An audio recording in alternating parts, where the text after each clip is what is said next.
Hi, welcome to the Great Rehumanization. Today I want to talk about something important because it goes along with everything we're talking about. Technology, the technological world we're in, understanding ourselves as human beings, pushing back on dehumanization and everything. One of the things we really need to talk about is spirituality versus spiritualism. Okay, and spirituality versus ideology. How our spiritual pursuits, that real need, can become warped and a way to control us.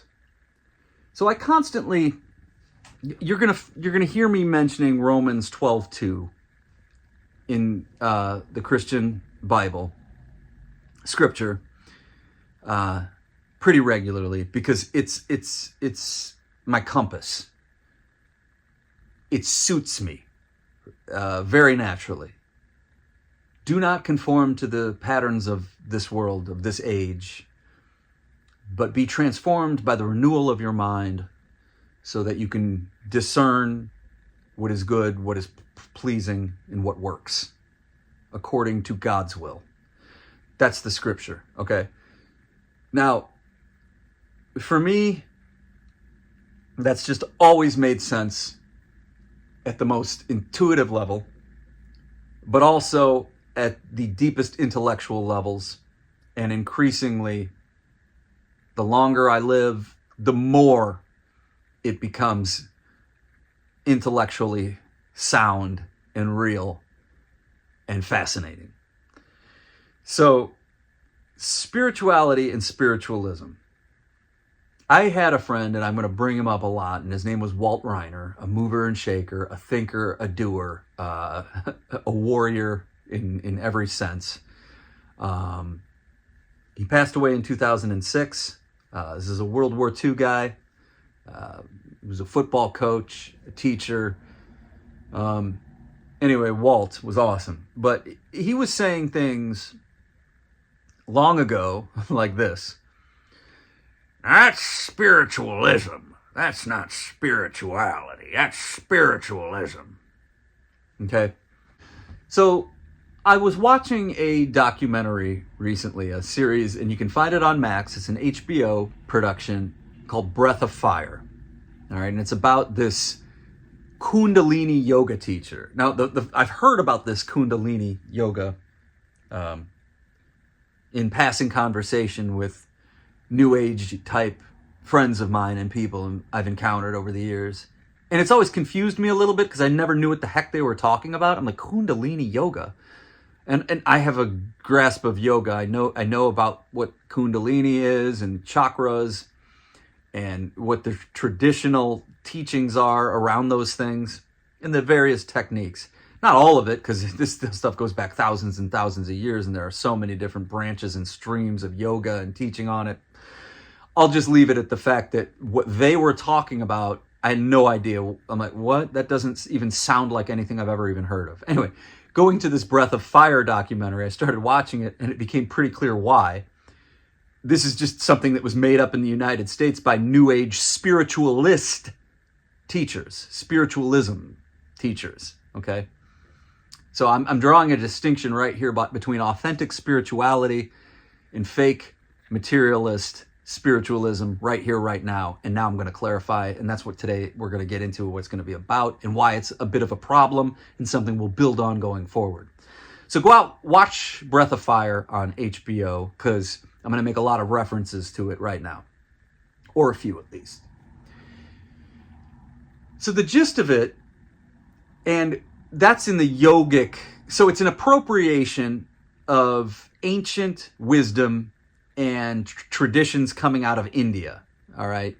Vedic, yogic, tantric, this whole big tree of spirituality coming from India, it's an appropriation of that. That's what the Breath of Fire stuff, the Kundalini yoga is. It has its counterpart in the Christian world with this prosperity gospel type stuff. Joel Osteen kind of stuff. Megachurch The richer, the more abundance you have, the more material comfort you have in life, the more, that's the proof of your spiritual development. Okay? So before we go further, I want to go back again and read this Romans 12:2, right out of the NIV. Now this is spirituality. Spirituality according to all human tradition, everything we've done, all of our wisdom going back. This is spirituality, and I'll explain it here in a second. But let me get to this verse from Christian scripture, from where I come from. Do not conform to the patterns of this world, but be transformed by the renewing of your mind. Then you will be able to test and approve what God's will is, his good, pleasing, and perfect will. Okay, 3 imperatives there. Do not conform to this world, be transformed by the renewal of our minds, and discern, understand. So 3 things are going on right there, but they involve not conforming to the patterns of this world. So there's a transcendence being spoken to, a transcendence in versus being tied to this world. Now, if we go to any spiritual tradition, any of the Hindu traditions, Taoism, Buddhism, they all are teaching the same general idea, that the material forces of this world are problematic and detrimental to our spiritual growth. That being binded to this world, to the lower, so to speak, animal realm of survival of the fittest, however you want to call it, in nature, that kind of stuff, or just the artificial world we've created, our material reality, binding ourselves to that, to the patterns of this age, that includes the culture, the trends, the material forces, and then to emphasize, even prior to our creation of our civilization, our animalistic tendencies and our natures, all of that binding to this world. Spirituality is about transcending all of it and reaching a higher consciousness, a deeper understanding, and fundamental truths that are beyond all of it. That is what spirituality has always been about. In Buddhism, enlightenment and liberation, okay, from what is called samsara. Samsara is the cyclic, the cycle of rebirth and suffering that we find ourselves in. And in Buddhism, the concept of sin is essentially desire. All suffering comes from our desires. Well, what are our desires? It's our need and want and pull towards what we want in this world. So all of our pain comes from our desires. That's what Buddhism and Buddha taught. That is what, again, throwing a big blanket over it, all of the real spiritual techniques and spiritual approaches and philosophies have been saying since the beginning, from Lao Tzu to Buddha to Jesus. We must transcend our desires or sins in this world. It's about overcoming. It's about victory over this world, not victory in it. Okay? It's about not conforming. Now getting back to Walt, what Walt is referring to when he says spiritualism, it's a lot of things. It's the consumer mentality implemented in our, it's taking our consumerism and capitalism and having that reach into our spiritual traditions and appropriate the spiritual traditions to monetize them, to turn them into propaganda and ideology. So let's stop here for 1 second. What would be the difference between religion and ideology? A lot of people have a real good question about that. Well, isn't religion ideological too? Yes, I can see how you'd say that, but the basic way of putting that is that religion, even if it uses propagandistic, let's say, technique like of integration and agitation, and it plays on all these things, and we can talk about dogma, and we can talk about doctrine, and coercion and conformity. We can talk about all those things, and I think that's why religion and ideology can become really blurry. But I think the real big standout difference is that in ideology, there's really no appeal to forces beyond this material reality. Ideology is an overt rationalization, starting from a premise and logically building on that explains, it's a meta-narrative. Ideologies are meta-narratives that explain where we come from, where we're going, and why we should go there. It's all about, ideology is all about giving us this linear rationalization of why things are the way they are, how they should proceed, and what we should do. Ideologies are very much about being in this world, of this world, and giving us just an easy go-to explanation for everything and a rationalization that we can build on. That's ideology. And religion has always given us something beyond all of that, beyond this world, something that can explain things and give us a goal that takes us out of it. Okay? See the distinction I'm making? Again, back to Walt. Walt would always say this, clear as mud. You know, we get too comfortable landing on answers and solutions, and we're very uncomfortable in that clear as mud type territory, right? Anyway, so it's worth thinking about the differences between ideology and religion, just based in that religion is about that. Although we can talk about the coercion, we can talk about the dogma and all of that, and that's where the things get blurry. But I think the big distinction is that religions are these long-standing traditions that give us an alternative to the material forces and the binding that happens there on this level, whereas ideology is all about that. It's all about being in and of this world, okay? So that's just a basic clarification, but we want to keep those two things in mind. So spiritualism, and getting back to Breath of Fire, okay, and this Guru Jagat, and all of this New Age stuff, and we're going to really talk about manifestation, because that's where really where I can really start to maybe slide into, oh, Martin, you're just being a dickhead type of a thing. Like I can maybe come across as a jerk if I start talking about this idea of manifesting, because it really is the typification, the exemplary cultural push into spiritualism, okay?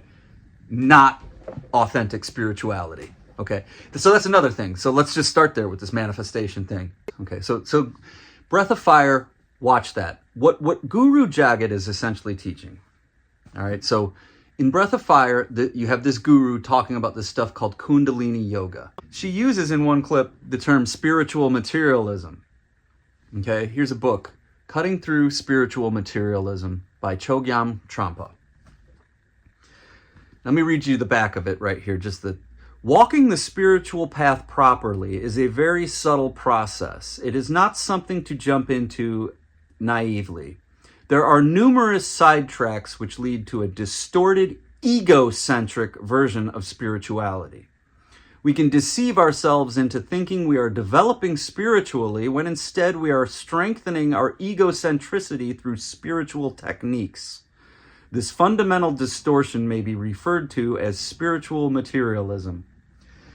Now, I don't think Guru Jagat read this book, but I think her mentor's mentor read that book. So you got to see the documentary, because the guy who started the Yogi Tea brand. I forget his name right away. But so there's one scene in this video, to digress for a section, in the documentary, where it shows the original guy. There's a guy from India who came over here, I believe, in the 60s. And he basically made up a whole religion, combining Sikhism and various components that he kind of just mixed and matched. And he essentially fleeced a lot of Americans who knew nothing about the real religions or the real traditions. And he just made up this thing called Kundalini Yoga and made millions and millions of dollars. And it's crazy. Basically a cult. So what he was doing was taking a bunch of things and then just reworking them and rehashing them and using them to his advantage to fleece people. But there's one scene where it shows him meditating, and I almost said out loud, he's never meditated in his life, this guy. This guy's never really done any of this.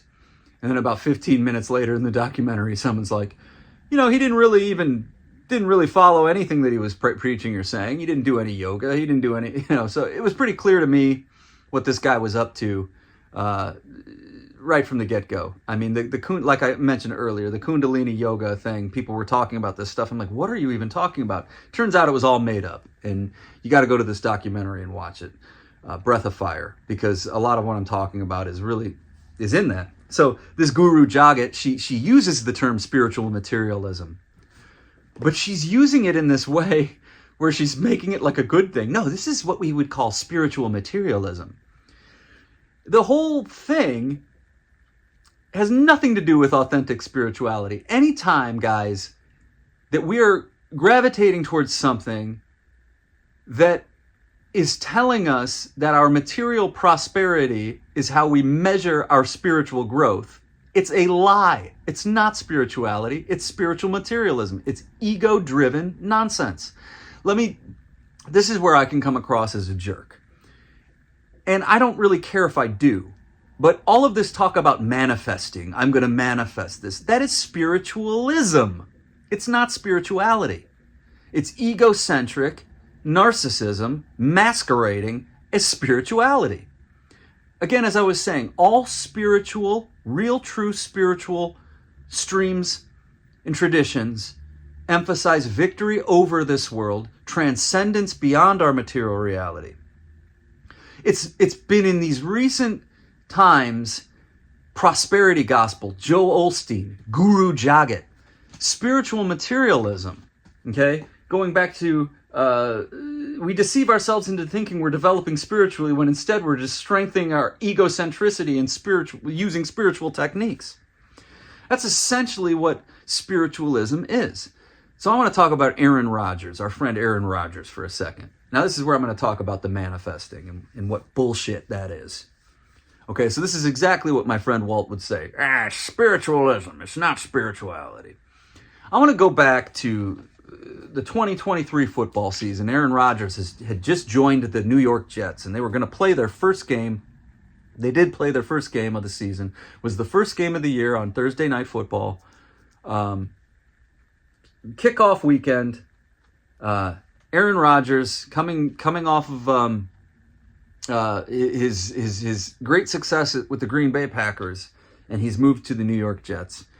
And in the pre-game interview with Aaron Rodgers, and it stood out with me, and I almost just I rolled my eyes, and oh goodness, it's the spiritualism coming out of Aaron Rodgers. In the pre-game interview, he says, "Well, I'm a firm believer in manifestation. I'm a firm believer in manifestation." And what he's talking about is how, I'm going to the New York Jets and I'm going to manifest a Super Bowl. I'm a firm believer in manifestation. Let me tell you what happens. Aaron Rodgers goes out on the field for that first game, and he hurts his ankle. I don't even think he threw a pass. He hurt his ankle and he was out for the entire year. That's what he manifested. 2024, let's look at the New York Jets. I think they've won 2 or 3 games, and they've lost 7 or 8. They're terrible. They're not going anywhere. So Aaron Rodgers manifested a season-ending broken ankle and a terrible situation, and he basically set the New York Jets back. They got a coach fired too this year. That's manifestation. It's this egocentric narcissism that I am going to, through my own willpower, convince this universe. Notice, it's never about God. It's never about a God that you look towards with humility and ask for blessings with gratitude. It's this pseudo-gratitude and projection at the entire universe, trying to get the universe in line with what our own desires want. So let's just talk about Buddhism. Suffering is the result of our desires. Life is suffering, and all of our suffering comes from desire. Let's look at Christianity. We are fallen. Everyone is sinful and broken. Okay? So essentially, the great religious traditions are teaching the same thing. It's our egocentric desire and brokenness that gets us into trouble and causes suffering. Suffering is here because it's a part of who we are, and we need to transcend it. That is essentially, and it has to do with breaking out of ego and ego patterns. Spiritualism, Guru Jagat, watch Breath of Fire, all of this new agey capitalistic crap. So Guru Jagat actually talks about spiritual materialism as if it's a good thing. No, this is spiritual materialism. Your spiritual development is all about, oh, it's such bullshit. So manifestation, spiritualism, it's all centered in ego, in forcing, literally, this forcing of ego, of desire onto the entire universe. It's a cop-out. It's for people who want to be spiritual, but don't want to really do the work. Don't want to put aside ego. Don't want to put aside narcissism and really unpack it, really deal with it. It's about turning religion, religious tradition, and real spirituality into ideology. So what Aaron Rodgers is doing is just creating his own ego ideology and pretending it's some kind of deep spiritual introspection. And it's not. It's just a technique to, here's what I want, here's what I desire, and here's how I'm going to make it play out into the world. And I'm going to do it under the guise of spiritual effort. I'm going to make it look spiritual. I'm going to make it look deep. I mean, it's a problem. And I go back to Walt 20 years ago. It's spiritualism, not spirituality. There's a difference. There is a major difference. So, now, where am I going with this, and how is that? What does that have to do with the great rehumanization and this big picture I'm kind of taking apart and looking at? Well, it has a lot to do with it. Because that ancient wisdom we need and we need to tap into to mitigate the manipulation and the propaganda that's completely coming at us all the time, we have to really get into the stuff I'm talking about. Romans 12:2, do not conform to the patterns of this age. Spiritualism, manifesting, Joel Osteen, all of that stuff has everything to do with conformity. It's basically telling you, no, not only should you conform to this world, but that's the true measure of your spiritual growth. How prosperous you are. How prosperous we are. And then real gratitude, which would involve real gratitude, that gets warped into this idea of, oh, well, I'm just so ready to receive all of this abundance. It's not gratitude. Gratitude is understanding where you're at, what you're given, and working with it. It's understanding the relationships you have right now. It's not some pre-game preparation for all of this abundance that the universe is going to dump on us because our egos want it. The spiritualism is such a problem because it opens it up. Watch how cults operate. Watch Breath of Fire. Look at how people are manipulated because we want to believe, we want to transcend so intensely, so deeply. We want to grow spiritually. But in this world, it's so hard to do that work. It's hard to go into a cave and meditate. It's hard to join a group of disciples and go out into the world and shake the dust off our sandals and our feet and to do all of these things. It's hard to live a real, truly, spiritually authentic existence in this world. So it's much easier to just pretend we are and use it as some technique towards our goals. So I'm going to play along in this world and try to achieve my goals and my dreams by not playing along with it, but playing along with it in a way that just looks a little bit different, makes me feel like I'm doing something different.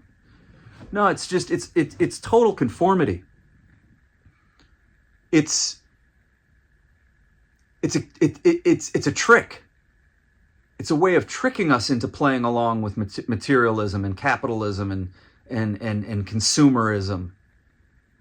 It's a way of tricking us off the path towards spirituality and confusing a materialism and an egotism and a narcissism with spirituality.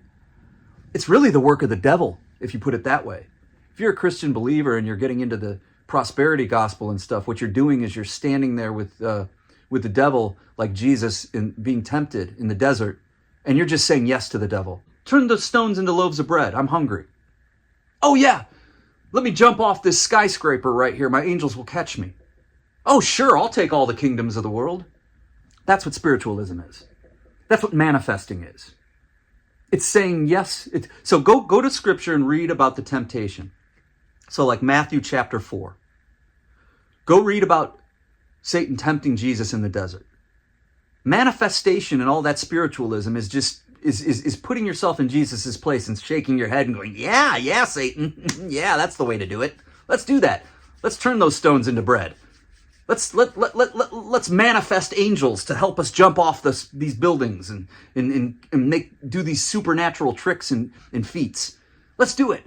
Oh yeah, and sure, yeah, all the kingdoms, all the riches, bring me all the prosperity to show me how spiritually advanced I am. That's what spiritualism is. That's what Aaron Rodgers' manifestation is. That's what all your new age bullshit is. It's to trick you into thinking that your ego is the source of spirit. That your desires are the voice of God. It's the work of the devil. It's everything that goes against our spiritual traditions. It's everything that circumvents and undermines real wisdom. Okay?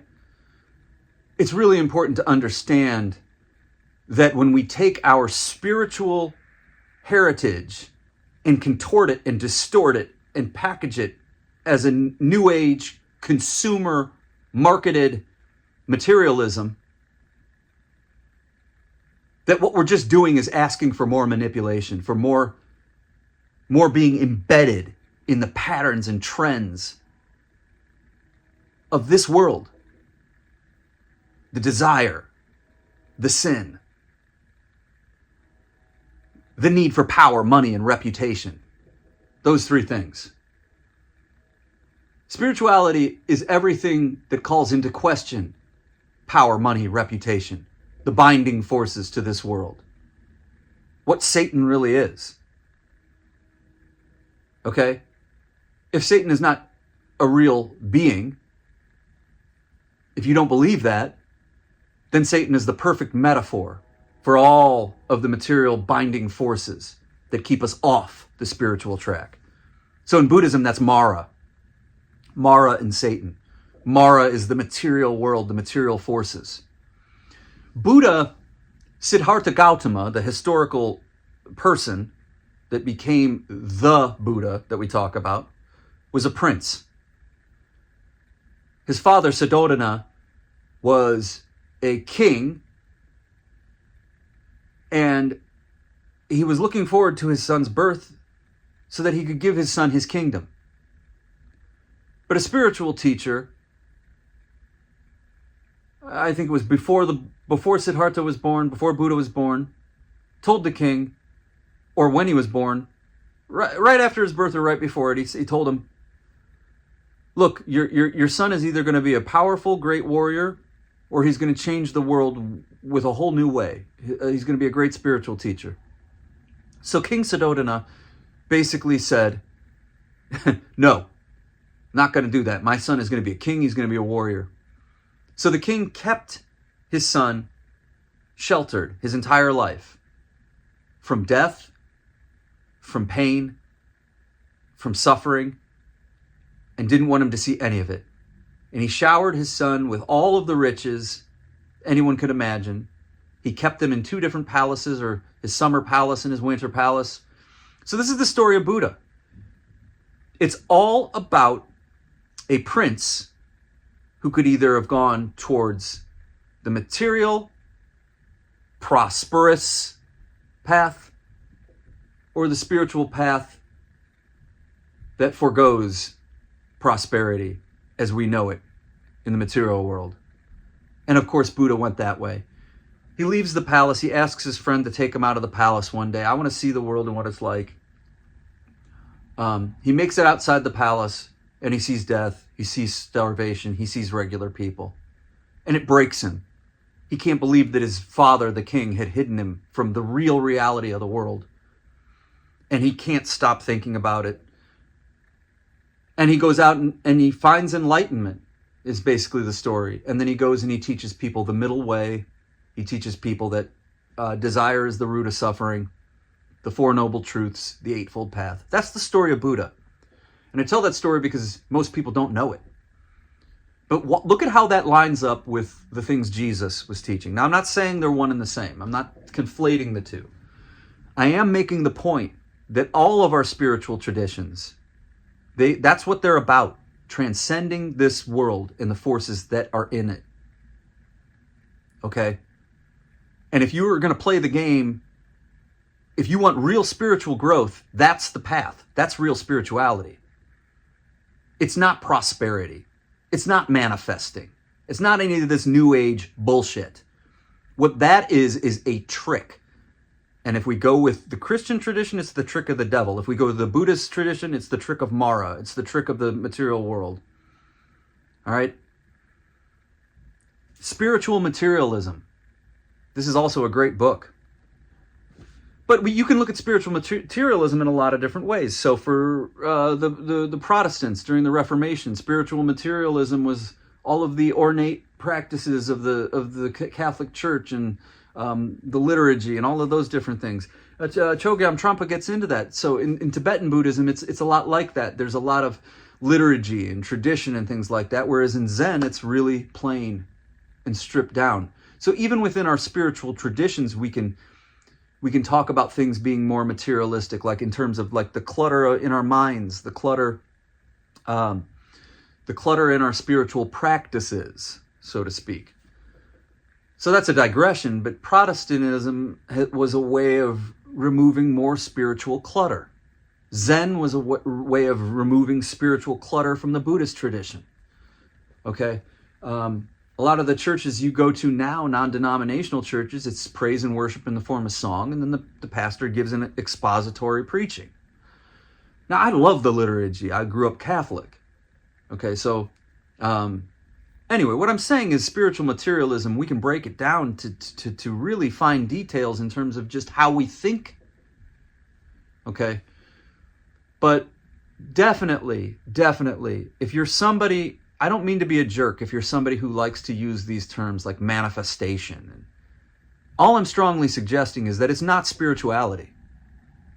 No.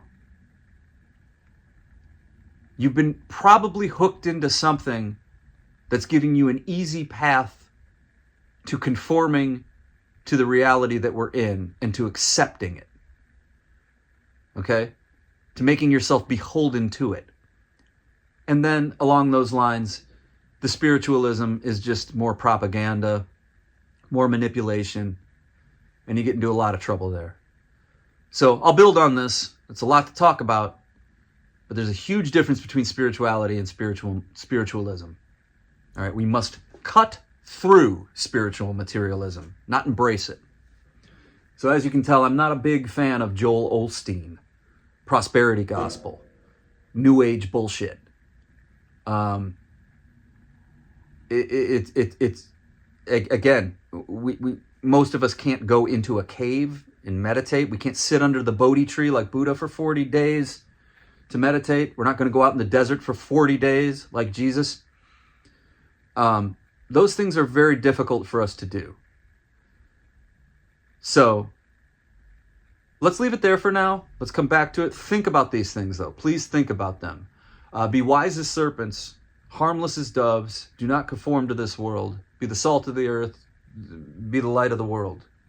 None of those things have to do with prosperity in terms of the abundance in the material world and being further tied to it. All of those things I just mentioned are about transcending it. Okay, transcendence, victory over this world, not conformity and victory in it. Peace, love, God be with you.